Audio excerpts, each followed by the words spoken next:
देश के प्रधानमंत्री जब बात करते हैं कैसे उनकी बात पर विश्वास कर लिया जाए, कैसे कैसे विश्वास करें कि आज का बजट लोगों की जिंदगी बदलेगा। आप कुंभ में अगर 300 लोग मर जाएं तो आप कहते हैं 30 मरे हैं, कोरोना में 2 लाख लोग मर जाएं तो आप कहेंगे 20,000 मरे, क्योंकि आपने आंकड़े फच करते हैं, गलत पेश करते हैं। बार बार कहा जाता है अमृतकाल अमृतकाल अमृतकाल अमृतकाल, अमृतकाल के समय अमृतकाल में इस देश के 8.5 लोगों ने अपनी सिटीजनशिप छोड़ी है। अगर अमृतकाल इस देश के अंदर होता तो लोग देश छोड़ के नहीं जाते। और आजकल का बजट इलेक्शन सेंट्रिक रहता है। आप किस जीडीपी की बात करते हैं, आप किस विकसित देश की बात कर रहे हैं? आप लोगों को धोखा दे रहे हो कि अबानी के बेटे के कुत्ते जो 4 करोड़ की गाड़ी पर आते हैं लेकिन गरीब अपनी बेटी की शादी के हालात उसकी शादी नहीं कर पाता। इस प्रकार के आदरणीय देश के प्रधानमंत्री जी ने कहा मैं तो किसान हूँ, किसान भूख हड़ताल पर बैठा रहा। मरण वर्ग पर हमारे डल्लेवाल साहब बैठे रहे। एक लड़का शुभकरण जिसको हरियाणा बॉर्डर क्रॉस नहीं करने दिया गया, गोलियां मारकर उसकी हत्या कर दी गई और 0 एफआईआर लॉन्च हुई।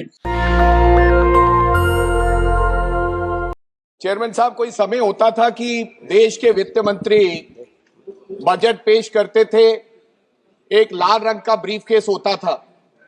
अब जब वो ब्रीफकेस लोकसभा में खुलता था तो देश के किसान, गरीब, मजदूर और छोटे व्यापारी की जिंदगियां बदल दिया करता था। ऐसा बजट किसी जमाने में हमारे लीडर्स और सरकारें लेकर आती थी। लेकिन आजकल का जो बजट है, आजकल का बजट, अब लोगों का यह मानना है कि आजकल का बजट केवल चंद उद्योगपति इस बजट को बनाने का काम करते हैं, जिनका नाम कभी कभी राहुल गांधी लेते हैं। और आजकल का बजट इलेक्शन सेंट्रिक रहता है। जहां इलेक्शन है उसके बारे में थोड़ी थोड़ी किसी को मदद करने की कोशिश करता है। क्या यह सत्य नहीं है कि जब इस देश के अंदर डिमोनेटाइजेशन हुआ, नोटबंदी हुई, गवर्नर ऑफ रिजर्व बैंक को नहीं पता था कि आज इस देश में नोटबंदी होने जा रही है। देश के वित्त मंत्री को नहीं पता था। अचनचेत एक फैसला सुनाया जाता है और आजकल के देश के प्रधानमंत्री जब बात करते हैं कैसे उनकी बात पर विश्वास कर लिया जाए। जब इतना बड़ा झूठ, जब उन्होंने कहा कि आज रात के बाद 500 और 1000 का नोट बंद कर दिया जाएगा, इक्वालिटी आएगी, अमीर और गरीब का अंतर खत्म हो जाएगा, मेरे को केवल 50 दिन चाहिए। 150 लोग मर गए और 2.25 लाख करोड़ का ये नई डिमोनेटाइजेशन से इकोनॉमी को नुकसान हुआ। कैसे कैसे विश्वास करें कि आज का बजट लोगों की जिंदगी बदलेगा। आदरणीय चेयरमैन साहब, कभी कभी जीडीपी की हर व्यक्ति जीडीपी की बात करता है और सत्य तो यह है कि 90% इस देश के लोगों को जीडीपी के बारे में पता नहीं है। जीडीपी क्या है, उनको अपने जीवन के बारे में पता है कि हम जो जीवन जी रहे हैं इसमें हमें फायदा क्या हुआ है। जीडीपी कहा जा रहा है कि 6.5% जीडीपी की ग्रोथ है। मैं किसी अर्थशास्त्री को सुन रहा था, एक काबिल व्यक्ति था, उन्होंने कहा कि अगर देश में सरकार ना हो, अगर देश में वित्त मंत्री ना हो, तब भी इस देश की जीडीपी की 3-4% ग्रोथ अपने आप होगी, क्योंकि इस देश के मेहनतकश लोग, किसान, छोटा व्यापारी अपने आप में इतनी मेहनत करता है, ऑटोमेटिकली जीडीपी की ग्रोथ 3-4% रहता है। तो फिर आपने क्या किया? केवल 2.5% की आप लोगों की प्राप्ति है। मैं आज श्रद्धांजलि अर्पित करना चाहता हूं डॉक्टर मनमोहन सिंह को, उस सरदार को जिनके समय में मेरे को लगता 8.5% जीडीपी का एवरेज ग्रोथ रहा है और कभी कभी तो जीडीपी 10% पे चली जाती थी। स्पीकर साहब, आज मैं देख रहा था महाराष्ट्र में, महाराष्ट्र में सिबिल स्कोर, जो एक नया बड़ा फ्रॉड है इस देश के अंदर। महाराष्ट्र में मर्तिजपुर है कोई, वहां पर एक लड़के की शादी टूटने का काम हो गया है सिबिल स्कोर से, जो बिगेस्ट फ्रॉड जो इस देश के अंदर हो रहा है। स्पीकर साहब, बहुत से नेता कभी नेहरू जी की बात करते हैं और बहुत से नेता, इस बार मैं तो देश के प्रधानमंत्री जी का सम्मान करता हूं और इस बार उन्होंने देश के पूर्व प्रधानमंत्री राजीव गांधी जी की भी बात की। उन्होंने कहा कुछ लोगों को आदत होती है 21वीं सदी की बात करने की, बार बार उन्होंने कार्टून का भी जिक्र किया। मैं सम्मान करता हूं, लेकिन मैं देश के प्रधानमंत्री से यह अपेक्षा नहीं रखता कि 35 साल पहले जो इसका देश का प्रधानमंत्री, पूर्व प्रधानमंत्री राजीव गांधी जी, जिन्होंने इस देश के लिए अपनी जान दी हो, उनके बारे में इस तरीके का मजाक बनाया जाए, ये परंपरा अच्छी नहीं है। अब आपको आज की बात करनी चाहिए। आप यूपीए की बात करो, आप डॉक्टर मनमोहन सिंह की बात करो। बार बार खाद के दाम भी गिनाए गए, स्टील के दाम भी गिनाए गए। मैं बताना चाहता हूं, जब डॉक्टर मनमोहन सिंह जी की सरकार थी, यूपीए 2 था, इस देश के अंदर डीएपी यानी कि खाद का वो बैग 450 रुपये का मिला करता था, आज 1400 रुपए का मिलता है। स्टील 2800 रुपये मिला करता था, आज 7000 मिलता है। डीजल 51 रुपए होता था, आज 90 रुपए है। डॉलर 54 होता था, आज 87.5 रुपए है। सिलेंडर, जो कभी कभी आप कहते हैं घर घर सिलेंडर पहुंचाया, कभी आपने ये भी पूछा है कि कितने लोगों ने दोबारा सिलेंडर को रिफिल कराया? 350 रुपए का सिलेंडर हुआ करता था, आज 1100 रुपए का सिलेंडर है। आपने मस्टर्ड ऑयल 70 रुपये लीटर हुआ करता था। गोल्ड, गरीब व्यक्ति अपनी बेटी की शादी पे 10 ग्राम अपनी बेटी को सोना नहीं दे सकता।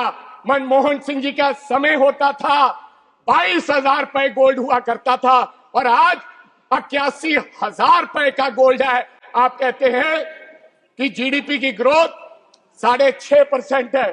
किसान की बात करना, आपने किसान के लिए, आदरणीय देश के प्रधानमंत्री जी ने कहा मैं तो किसान हूं, उन्होंने कहा 1 प्रति एकड़ को 30,000 रुपए का फायदा हुआ है। हमें तो कहीं फायदा वो नजर नहीं आया कि प्रति एकड़ किसान की आमदन में 30,000 रुपए का फायदा। कोई किसान का बच्चा अगर बताएगा तो मैं संसद छोड़ के जा सकता हूं। किसान ने क्या मांगा था? किसान ने क्या मांगा? ऋषिकांत जी, एक मिनट। किसान किसके लिए संघर्ष कर रहा है? किसान बॉर्डर पे बैठा है, 1.5-2 साल से बॉर्डर पे बैठा किसान एक मांग कर रहा है। किसान ने कहा, सुनिए, किसान ने कहा मेरे को एमएसपी चाहिए। किसान भूख हड़ताल पर बैठा रहा, मरण व्रत पर हमारे डल्लेवाल साहब बैठे रहे। एक लड़का शुभकरण, जिसको हरियाणा बॉर्डर क्रॉस नहीं करने दिया गया, गोलियां मारकर उसकी हत्या कर दी गई और जीरो एफआईआर लॉन्च हुई। क्या किसान का बेटा मरे तो जीरो एफआईआर लॉन्च हो? ऐसा व्यवहार आपने किसानों के साथ किया। आपने कहा था, आदरणीय चेयरमैन साहब, कहा था कि हम किसान की आयात दुगनी कर देंगे। किसान की आयात तो दुगनी नहीं हुई। आप किसान निधि योजना लेकर आए। मैं आपको पंजाब की बात बताना चाहता हूं। किसान निधि योजना, जो आप छाती थपथपाते हैं और कहते हैं हमने परिवर्तन किया है किसान के भविष्य में, क्या हुआ? 2019 में 23.5 लाख लोगों को किसान निधि योजना से पंजाब में फायदा हुआ। फिर लोगों ने धरना लगाया, किसान बॉर्डर पे आए। 2023 में जब किसान बॉर्डर पे आया तो आपने 14 लाख किसानों के निधि योजना से खाते उड़ा दिए गए। कहा इनके पास डॉक्यूमेंट कंप्लीट नहीं है। तो पहले आपने 23 लाख लोगों को किसान निधि योजना से फायदा कैसे पहुंचाया? आज मात्र पंजाब में 8.5 लाख लोगों को किसान निधि योजना से फायदा हो रहा है। नई स्कीम आपने कहा कि हम 100 जिलों में हम प्रोडक्टिविटी के लिए, यानी कि पैदावार के लिए उनको हम मदद करेंगे। लेकिन किसान की मांग तो एमएसपी की है, जिसके लिए वो मर रहा है, उसके लिए आपने कोई विचार नहीं किया। आदरणीय चेयरमैन साहब, अगर गरीब की बात करें तो आंकड़े पता नहीं क्या क्या कहते हैं यहाँ के। आप कुंभ में अगर 300 लोग मर जाएं तो आप कहते हैं 30 मरे हैं। कोरोना में 2 लाख लोग मर जाएं तो आप कहेंगे 20,000 मरे। नीति आयोग क्या कहता है? आपका नीति आयोग क्या कहता है कि केवल इस देश में 5% गरीब लोग हैं। आपकी रिपोर्ट है, ये मेरी रिपोर्ट नहीं है, क्योंकि आपने आंकड़े फच करते हैं, गलत पेश करते हैं।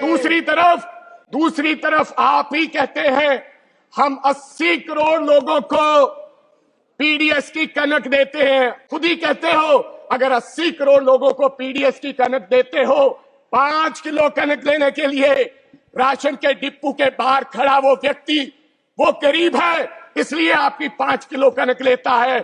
ये हालात है इस देश के, इस देश का ये सच है। आदरणीय चेयरमैन साहब, अगर मनरेगा की बात करें, आज मनरेगा के वर्करों की क्या हालत है। केवल 1 साल में 19 रुपए दिहाड़ी बढ़ाने का काम किया। कब से चली है मनरेगा? 2006 से आज 20 साल हो गए। हरियाणा सबसे ज्यादा मेरे को लगता दिहाड़ी देता है। Minimum wages 374। आज एक दिहाड़ी की 100 दिन का रोजगार नहीं मिलता, केवल 45 दिन का रोजगार मिलता है, जो एवरेज कैलेंडर बताता है। 374 रुपए।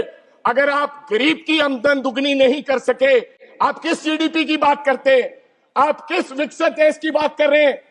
आप लोगों को धोखा दे रहे हो।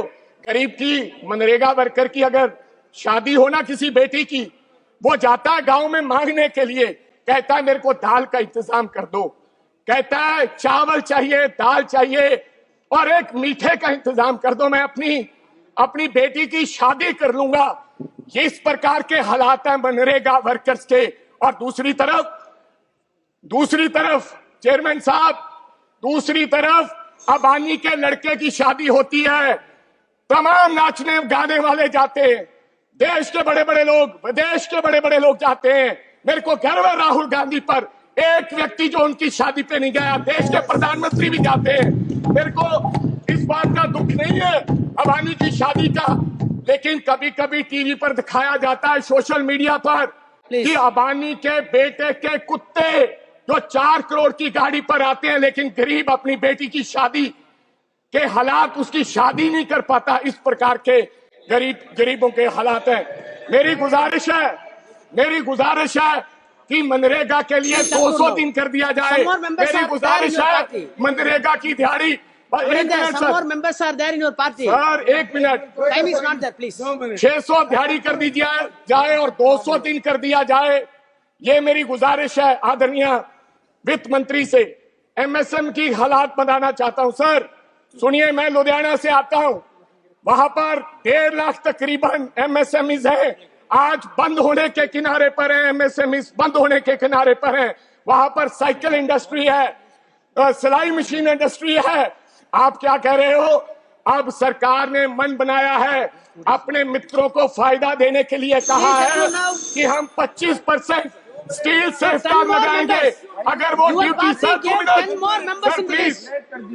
प्लीज अगर 25% सरकार उद्योगपतियों को फायदा देने के लिए स्टील सेफगार्ड इंपोर्ट ड्यूटी लगाएगी तो हमारी इंडस्ट्री मर जाएगी, एमएसपी एमएसएमई खत्म हो जाएंगे। मेरी आपसे गुजारिश है, नई टेक्नोलॉजी के लिए हमारे सरकार उनको सहायता करे। आप लास्ट पे बार बार कहा जाता है अमृतकाल सर, कर रहा हूँ लास्ट 1 मिनट। कहा जाता है सर अमृतकाल का समय है, मिडिल क्लास को फायदा हुआ है। मैं मिडिल क्लास की कहानी नहीं बताऊंगा, इंडिया टुडे पढ़िए, तगड़ी मार से हल्कान, मिडिल क्लास की ये कहानी है। अमृतकाल अमृतकाल के समय सर लास्ट 1 प्लीज, अमृतकाल है निशिकांत दुबे साहब। अमृतकाल में इस देश के 8.5 लोगों ने अपनी सिटीजनशिप छोड़ी है। अगर अमृतकाल इस देश के अंदर होता तो लोग देश छोड़ के नहीं जाते।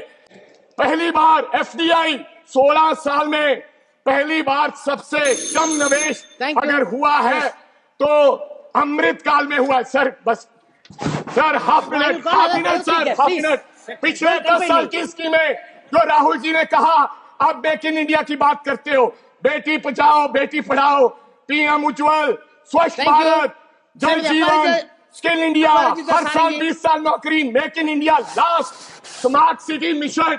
सर 2 लाख करोड़ रुपया आपने स्मार्ट सिटी मिशन पे दिया है। Thank you. मैं लास्ट सर यही पे लुधियाना की बात करना चाहता हूँ। Ludhiana conclude smart, now.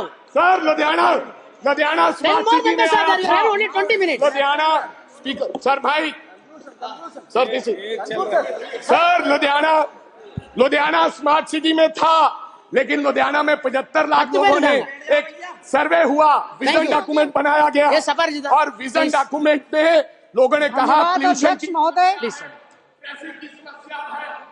Hindi की एक कविता है जिसकी चंद पंक्तियों के साथ अपने वक्तव्य की शुरुआत करना चाहती हूँ।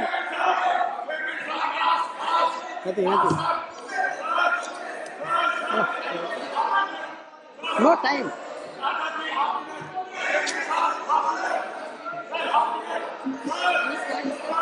Please. Wait, 1 minute. Abhijit ji, 1 minute. Half minute. Sir half Please, half minute. Amarinder, half minute. You are having 10 more people. 10 more people, please. Mic को ऑन कीजिए। Yes.